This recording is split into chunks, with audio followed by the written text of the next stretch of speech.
So, shall we start reading? We have read it already. We have to go through it. Okay, then I'll just read each sentence and tell you what it is. Okay.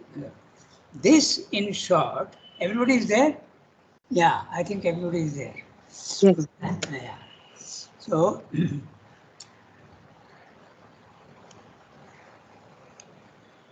yeah. So, this, in short, is a demand made on us. And what is that? He is explaining. That we should turn our whole life into a conscious sacrifice. Okay? And what is sacrifice? Remembering and offering everything you do and have and think and emote, everything has to be given to the Lord. In other words, a constant connection with the divine. That is the sacrifice. The usual meaning of sacrifice you have to change, no? So that is what you're saying. Okay? So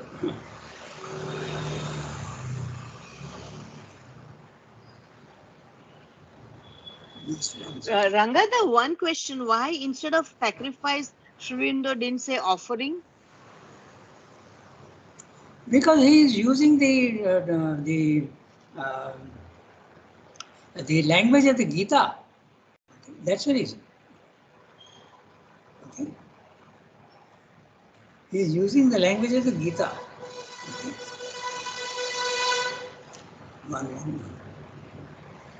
Okay. The Gita has used the word yajna. Okay. So that is why he is using it. But the meaning is exactly that. Okay. Normally the English word sacrifice is a wrong idea, na? That you sacrifice something and you feel the loss of something. But it's not that. Okay. Sacrifice is a constant offering of yourself to the divine. Not only yourself, but whatever you have, whatever you do, whatever you whatever you think, and whatever you even emote, all emotion, everything. In other words, a constant connection with the divine. It should be like constantly you are aware of mother, along with walking with you and being with you all the time. That's what is meant by sacrifice. So we should turn our whole life into a conscious sacrifice. Every moment and every movement of our being is to be resolved into a continuous and a devoted self-giving to the eternal. I'll tell you something interesting. Okay, there is a person, I won't take the name because she may be on the. No, I don't think she is there because she is there in the other class. But anyway, it's from America. Okay, and this person has never come to the ashram. Okay, it's an American, and she has never come to the ashram. But when she was doing her medical studies, two people from Spain had come to the ashram and they had experience of something. And when they went back, they spoke to this lady. Let's call her X, okay? And this lady X uh, one day emailed me, and she said that I said, "Do you know me?" And she said, "No, I don't know you, and I have not come to the ashram also. But one day I want to come and put my head on the samadhi." But then I said, "How do you know, mother?" Then she told me that two Spanish people had come and they explained to me about mother. And when I was doing my medical studies, they advised me to constantly remember mother. She will help you with everything. And they gave her a photograph of mother. She has never come to the ashram, but she said that she used to do that, and she really felt the help. Okay, and now when she emailed me, she said that all through my life, I feel that she is walking beside me. Okay, and she has never come to the ashram. Okay, so this is what Selvi is saying. See, whenever you, whatever you are doing, whatever you constantly feel that she is there with you, helping you in everything. Okay, it's like a friend, eternal friend who is all the time with you. Okay, it can be done if remembrance. That's why remembrance is so important. Remember and offer. Offering may not be there in the beginning, but remembrance is more possible. Okay, you remember and always ask for help, but later on, even that help comes. Okay, so I'm going to then. So every moment and every movement of our being, and every movement means physical movement, vital movement, and mental movement, everything of our being is to be resolved into a continuous and self Devoted. yeah, devoted self-giving to the eternal. all our actions, not less the smallest and the most ordinary and trifling than the greatest and the most uncommon and noble, must be performed as consecrated acts. Okay. And remember, look at Srinivas' language, all our actions, not less the smallest and most ordinary and trifling, even that which you feel is the most unimportant. Even when you're opening a book, when you are about to eating is a big thing, but even going out of the house, okay, everything. Okay, I remember, I'll tell you one thing. I know of somebody who told me an interesting thing. When they were reading the sacrifice, okay, they did not understand what is the sacrifice. Then immediately, because the person was in a good condition of consciousness, immediately it was explained to him that whatever you are doing, okay, even if you are flipping a switch on, okay, you go into a room and you flip the switch, even that can be an act of sacrifice. So it was something so wonderful, they experienced, that it's exactly corresponding to what Srinivas is saying. Everything, you are putting on your shoes, you are coming down the stairs, constantly remember the divine. Okay? Every moment, not less the smallest and most ordinary and trifling than the greatest and the most uncommon and noble, must be performed as consecrated acts. Whatever you are doing, offer that to the divine. Sometimes it's difficult to understand how, when I am reading something, how can I offer that act to the divine? Okay, but it takes time, but slowly, if it, by remembrance it comes. Okay, you go on remembering, then automatically that. One day I had asked Amal, okay, Amal, what have you been able to do in your sadhana? I asked him point blank. What have you been able to achieve? Have you been able to silence your mind? He said, no, I have not silenced my mind. And he made a joke out of it. He said, I can silence other minds. I said, how? He said, by argument. Because he was a highly intelligent and intellectual person. So he joked. Then he became serious and told me that I feel that whatever I am doing, whatever I am thinking, as though I am putting it on a flow of a water, and that flow, all my thoughts and all my emotions are put on that plate, and that plate is traveling on this water towards the divine. He told me that. Beautiful. But that's exactly what we have to do. Constantly associate the divine with whatever you are doing. Okay. Even the most banal. Beautiful imagery. Pardon? Beautiful image. Yes, exactly. It was very wonderful what he told me. And he was highly intellectualized, and that's why he could not silence his mind. But he was basically his psychic was highly developed. Can't hear. Yeah. Tell me. Yes. No, the voice was gone. Couldn't hear a little. Oh, acha. Okay. You want me to Hello. repeat? Okay. Now, Hello. now you can hear. Yeah. Yes, we can hear. Then maybe it's an individual problem. I think Tarika is saying, na, that you can't hear. Yeah. Okay. I'm here. Yeah. Okay, I've increased my volume also. So this was what Amal said. This is exactly what Srinivas is saying here. Every act, even the smallest thing. Gangada, one question. When you say consecrate, what does it mean? Actually, what does it mean, consecrate? Consecration is, the actual meaning is, when you are offering it to the divine, it becomes a holy act. It becomes sacred. Sacred it becomes. Okay. Even when you are drinking a glass of water, okay, and you offer it to the divine and take it, that water becomes holy. In fact, that's why in the Christian tradition, when you are baptizing someone, first of all, that water is consecrated to the divine. And when you are consecrating it to the divine, it becomes holy and sacred. Then with that water, they sprinkle it on the head of the person who has to be baptized. Okay? So we don't need to worry about the Christian tradition, but I am explaining the word consecration. When you consecrate something to the divine, it becomes. Just excuse me 1 minute. Does everyone face this problem, or only I'm facing? I'm getting the voice and then it's going away. Then again getting, then again going away. No, it's your problem. We can hear very We clearly. can all hear him clearly. Then Okay, okay. Yes, then yeah, yeah, okay. it's an individual problem. Okay. You switch off and switch on again and see, try. Yes. Yeah. Switch Okay. on and switch on again. And check your connections. All right. So I go to the next sentence. So this is meant by consecration. Consecration means when you are, and it's true. Okay? It's like, I think all of you have heard na, that water is very receptive to vibrations. I think you have one Japanese scientist did this, you know. He experimented. He took 2 jugs of water and 1 jug he kept in one room and another jug he kept somewhere else. And 1 jug he did not do anything at all. But the one in his room, every day he used to talk to the jug of water. Okay, it sounds very funny, but send out vibrations of love and goodness and feeling, okay, and sympathy. He used to do that. And after 1 week, he took and made ice out of that water, both. And the one that he did not touch, the crystals were absolutely, he looked under a microscope and he found that they were all chaotic crystals.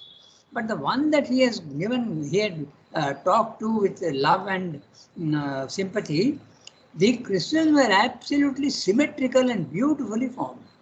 So in other words, even water is receptive to your vibrations.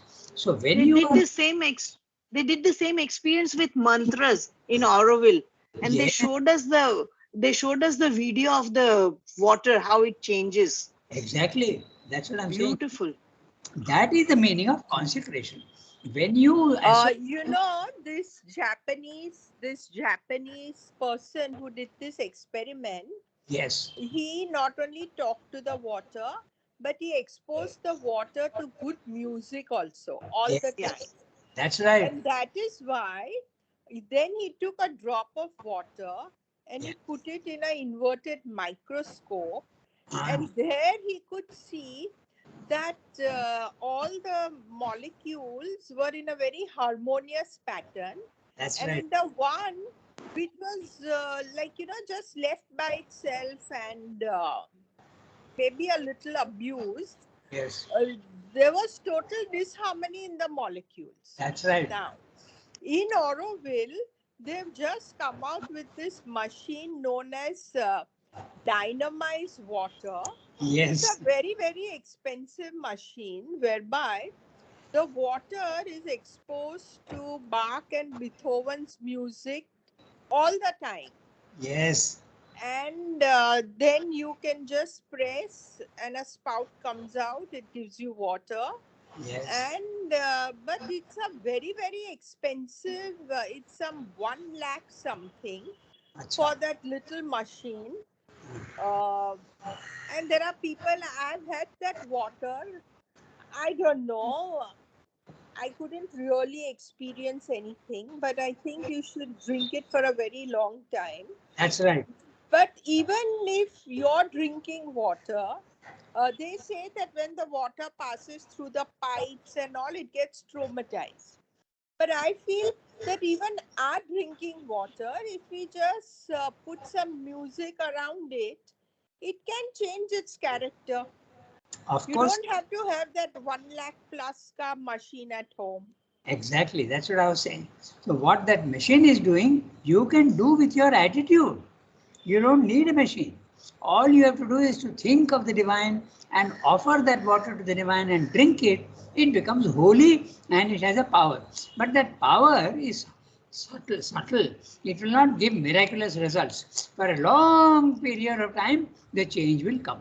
It's a long thing. So drinking 1 glass of water consecrated is not going to change you. But it will change over a period of time. It's got a collective, it has got a collective power. So you have to do that. But you have to be very, very consistent and very, very persistent. You can't do it for 5 days and give it up. So if you do that, that's what is consecration. Since you asked about consecration, that's exactly why we have this discussion. Consecration is to remember the divine and offer it, and by the very fact of offering, it becomes holy. It becomes sacred. And vibrations in it are harmonious and growth oriented, not destructive. Many of our emotions are very destructive. When we have anger or when we have jealousy, they destroy your atmosphere and your consciousness. It goes downwards. But when you have positive things, it goes upwards always. It is constructive. Okay? So shall we go to the next sentence? So, one second. Our individualized nature. I am having constant problem with this. Yeah. Control positive. Right. So, yeah. Our individualized nature must live in the single consciousness of an inner and outer movement dedicated to something, escape, that is beyond us and greater than our ego. Let's look at that sentence carefully. Our individualized nature, but we have also a universal nature which you get when you go to the higher level of consciousness. But even the individualized nature, Shamda is talking about your body, vital and mind. Okay? Even that one, even the body, mind, life must live in the single consciousness of inner and outer movement. Inner, psychological, your thoughts and your thoughts and your emotions, and outer movements, whatever you are doing, eating, sleeping, driving a car, okay, doing an operation, whatever, all outer movements. Remember and offer all that to the divine and dedicate it to something that is beyond us and greater than our ego. The ego is that which is actually contracting you, but you, when you do that and give yourself to the divine, you are expanding yourself. Your narrowness is disappearing. Okay. No matter what the gift or to whom it is presented by us, there must be a consciousness in the act that we are presenting it to the one divine being in all beings. So even when you are doing something for somebody, okay, think that you are doing it for that somebody, the divine in that somebody. That's what he is saying. It's very interesting what he's saying.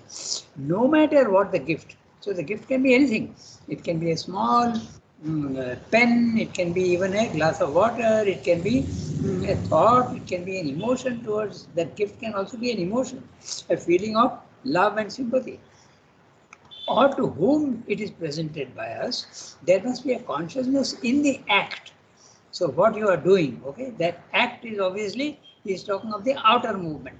There is an inner movement, but he is saying the outer movement also must be, you are aware that you are doing it for the divine in that person. We are presenting it to the one divine in all beings. Maybe one divine in all beings we can't imagine in the beginning, but certainly we can imagine that I am doing it for the divine in that particular person. Then our commonest and most grossly material actions, exactly, okay, most grossly, must assume this sublimated character. Okay. It's very interesting what he is saying here. Our commonest and most grossly material action. I'll tell you something which you should not misunderstand. Okay. Suppose you are doing something and you are conscious that it is an ego action. Okay. I go and say, buy something which I know is desire oriented. But if you remember the divine and say, look, I am doing this, but I know that it is, okay. You remember the divine and tell him, I am doing this out of desire, I know, okay. Slowly that will change. That's the whole point. So he's saying very interestingly, commonest and most grossly material actions must assume this sublimated character. Sublimated, to make sublime, to make it subtler. Even the gross action can become sublimated. Okay? It can become subtle. When we eat, we should be conscious that we are giving our food to that presence in us. It must be a sacred offering in a temple, and the sense of a mere physical need or self-gratification must pass away from us. This is a very interesting sentence. I think I told you one, but I will repeat. Okay, very interesting. Actually, Udar got permission by requesting mother for lunch upstairs. Okay, and his whole family used to go. He himself, Gauri, his daughter, Gauri is still living, and her parents are both gone, but she is still living. She looks after the Golconda and other things. Our mother's room also upstairs. So, mother told him that yes, you can come, you can have lunch with us.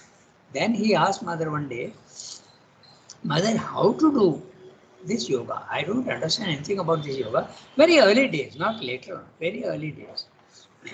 And she said, I will do the yoga for you. You don't have to do anything.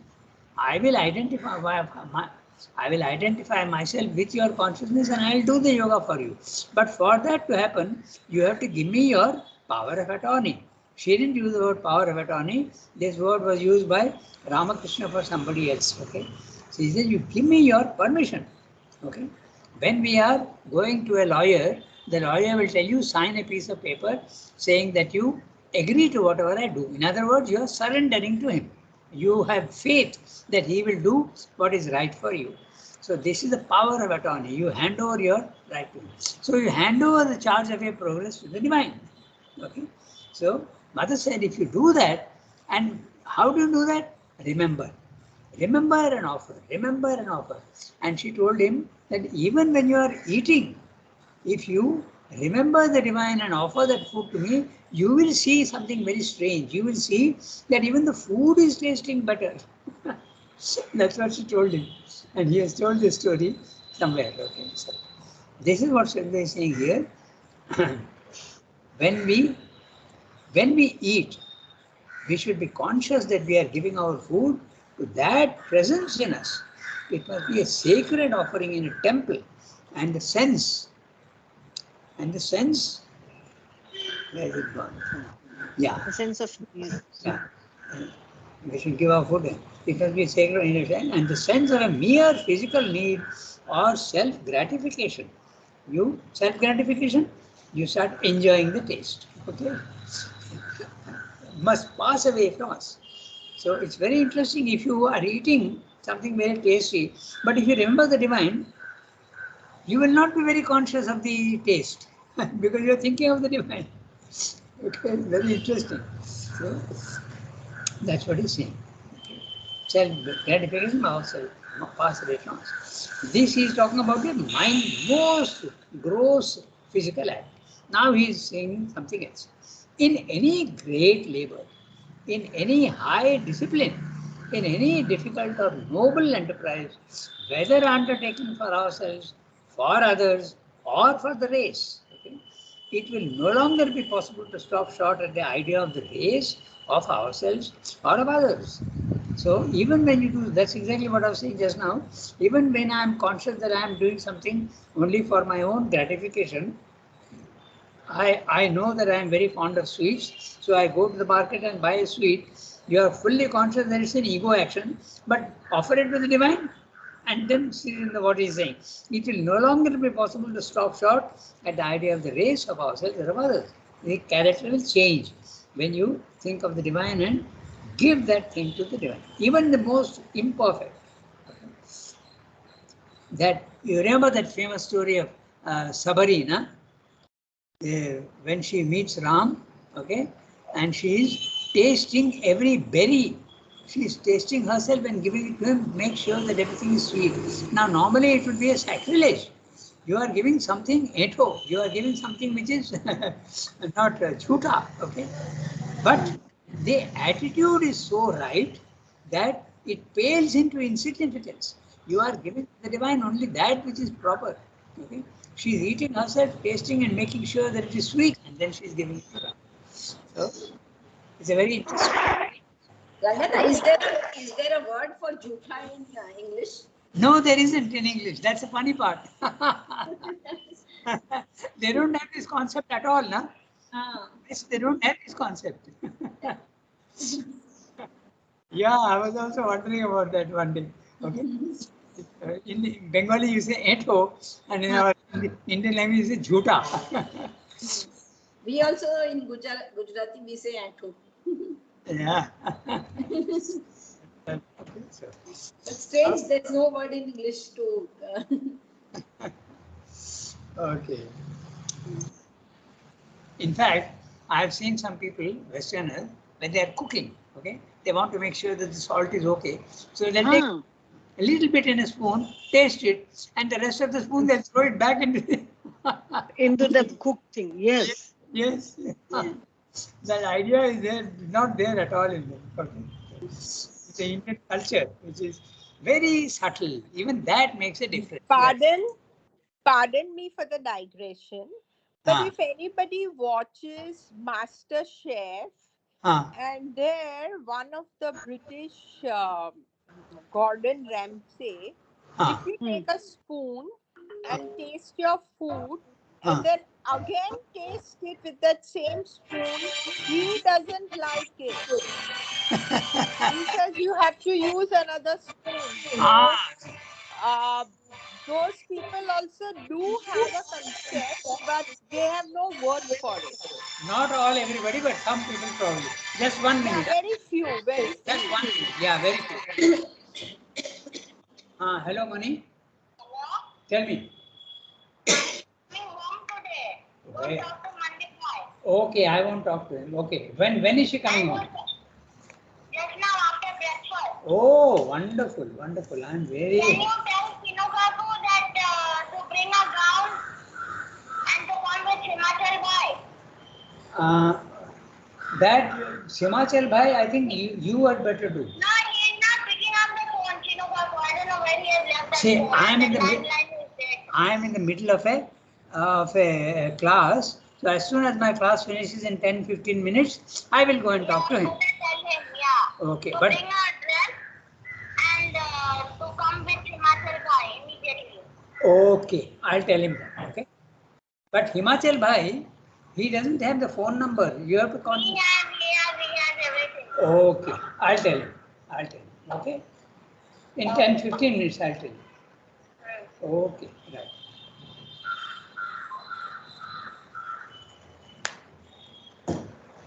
Sorry, there is an interruption of a phone call. No. So, my sister who is in nursing home, okay, she's being She's coming released. back. Yeah, she's coming back home. She had to go there because No. there's severe problem.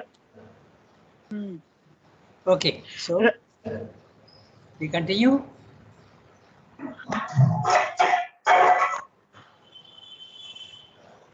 So where? But this concept of jhutha is quite scientific in that sense. So I don't know why the Westerners don't have that concept in that sense. Well, Because once we put in your mouth, the bacteria will be going and spoiling the food. That they should have understood, no?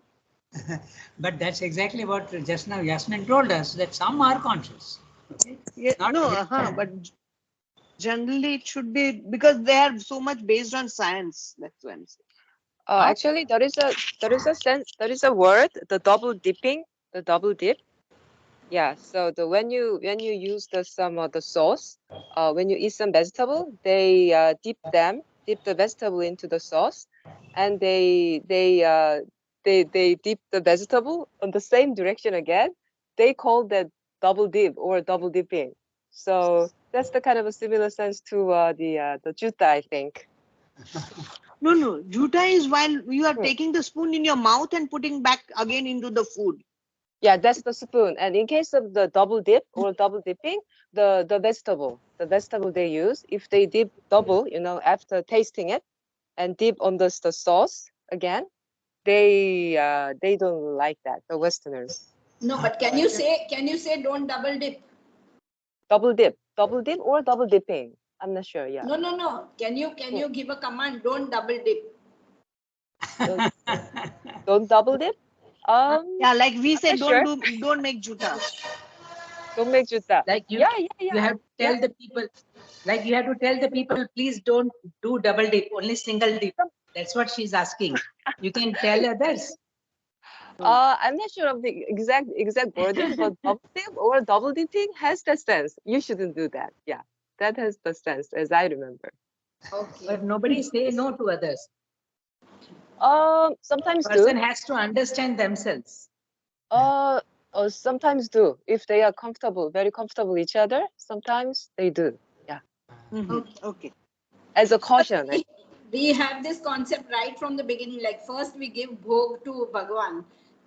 So we cannot, if we have done jutha, we cannot give that to the divine. Offer to the divine. Offer to the Yeah, divine. the sense in India is much stronger. Of course, yeah, I definitely agree. Much stronger in India. Yeah, that's true. Because this concept goes so far as to make it like this. Even if you smell a flower, Yeah. Yes. Yes. Yes. that is not allowed. Yes. Yeah. It becomes so subtle. Even And incense. also incense also. Okay. Anyway, one thing should be very clear. We are not making any judgment about what is superior or inferior culture. We are only going into details. Okay. There are many things in the West which are far superior to the culture. Okay. So we should be very plastic in our ideas. There is no condemnation, but the concept is not there. That's what it is. Even the word doesn't exist in English. What we have in India, we don't have that word. Okay. So anyway, let's go to the next sentence. Okay. We'll try and finish the para. Okay. So now Sridhar is saying, the thing we are doing must be consciously offered as a sacrifice of works, not to these, but either through them or directly to the one Godhead. So let us say I am helping somebody. Okay. But you must be conscious that you are helping that somebody, but through that person, you are approaching the divine. Okay? That's what Sridhar is saying. And if you can do it directly without going through the person, that is even better. Okay? That's what he's saying. Okay? The divine is hidden. Okay, where is it gone? The thing we are doing must be consciously offered as a sacrifice of works, not to these. These means people or race or individual or others. Not to these, but either through them or directly to the one Godhead. The divine inhabitant who is hidden by these figures must be no longer hidden, but ever present to our soul, our mind, our sense. Okay? We may be intellectually aware, we may know that the divine is there within us, but we don't feel his presence. But I said there is one interesting thing here. Who is this divine inhabitant? Okay? There is two things. One is a psychic being, okay, which is the individualized soul. Okay? The individual soul. But the Gita also speaks of the divine inhabitant, which is the universal original divine, who is there hiding in every heart. But that may not be, or may be, or there can also be a merging of the two. So the universal divine and the transcendent divine is also there in the individual, and that this psychic being is the individual divine. Okay? But all these can merge into yourself. So there is a small difference between the divine inhabitant, D cap, I cap. Okay, he is the not necessarily the psychic being. Okay, but it can all merge also. That also is interesting. This question is there also in the Ishvara Sarva Bhutanam Hrid Deshe Tishtati Brahmayan Sarva Bhutani. That phrase refers to the universal divine or the transcendent divine in the human being, guiding him or trying to guide him. But the body, mind, life are veils that cover the divine, and we are not conscious of the guidance that is there from there. Okay, so that's what he's saying. Okay, the thing, the divine inhabitant who was hidden by these figures must be no longer hidden, but ever present to our soul, not only to the soul, but our mind and our sense, even the sense, okay, physical. The workings and results of our acts must be put in the hands of one cap, okay, in the feeling that that presence is the infinite and most high, by whom alone our labor and our aspiration are possible. Whenever we are aspiring or whatever we are doing is possible only because he is guiding you. If his power is not there, you are powerless. It's like the the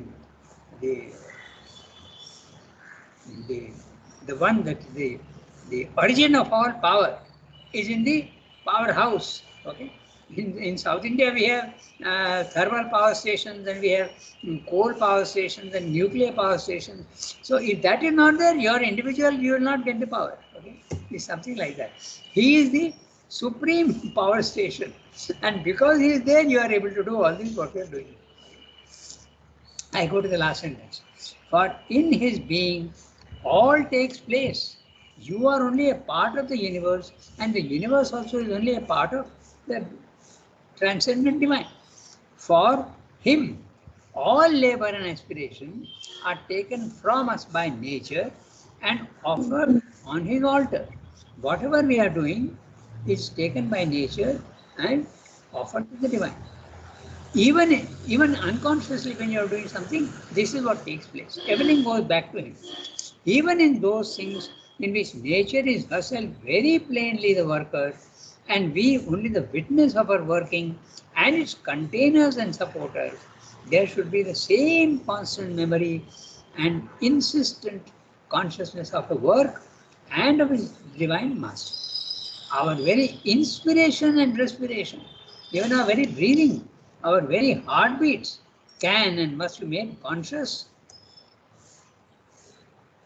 Must be made conscious. Yes. Yeah, I go on losing the page. Just 1 second. Okay. Yeah. Must be made. Where is it gone? No. Oh, my page is gone jumping. Okay, I've got it. Control. Even within here, yeah. Our very inspiration and respiration, our very heartbeats can and must be made conscious in us as a living rhythm of the universal sacrifice.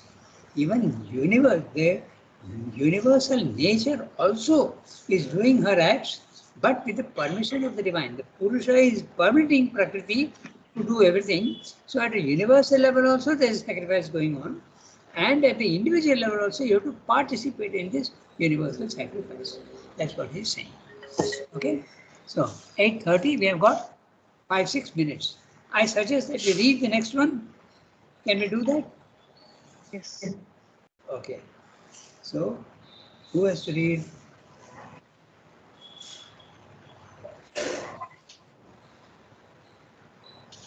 Shall I read? Yes. It is clear that a conception of this kind and its effective practice must carry in them three results that are of a central importance for our spiritual ideal. It is evident to begin with that even if such a discipline is begun without devotion, it leads straight and inevitably towards the highest devotion possible. Yeah. Someone is calling you, Rangada? No, nobody. No. Okay. Go ahead. For it must deepen naturally into the completest adoration imaginable, the most profound God love. There is bound up with it a growing sense of the divine in all things, a deepening communion with the divine in all our thought, will, and action, and at every moment of our lives, a more and more moved consecration to the divine of the totality of our being. Now, these implications of the yoga of works are also of the very essence of an integral and absolute bhakti. The seeker who puts them into living practice makes in himself continually a constant, active, and effective presentation of the very spirit of self devotion, and it is inevitable that out of it there should emerge the most engrossing worship of the highest to whom is given this service. An absorbing love for the divine presence to whom he feels an always more intimate closeness grows upon the consecrated worker, and with it is born or in it is contained a universal love too for all these beings, living forms and creatures that are inhabitations of the divine, not the brief, restless, grasping emotions of division, but the settled, selfless love that is the deeper vibration of oneness. In all, the seeker begins to meet the one object of his adoration and service. The way of works turns by this road of sacrifice to meet the path of devotion. It can be itself a devotion as complete, as absorbing, as integral as any the desire of the heart can ask for, or the passion of the mind can imagine. Okay, so we have only 2 minutes more. So this para we will take up next time because it's a very interesting para. I know all paras are interesting. So I have to make some arrangements now for my sisters coming home. So with your permission, I will stop here today. You please note down the page number. Redo the para. Yes, sure. Yeah, we can. I can also do that. I'll do it, Rangada. Okay. All right. Merci, Rangada. Bonne journée. Merci beaucoup. All the best. Yeah, we had a very interesting discussion today. Okay. Au revoir, everybody. Okay.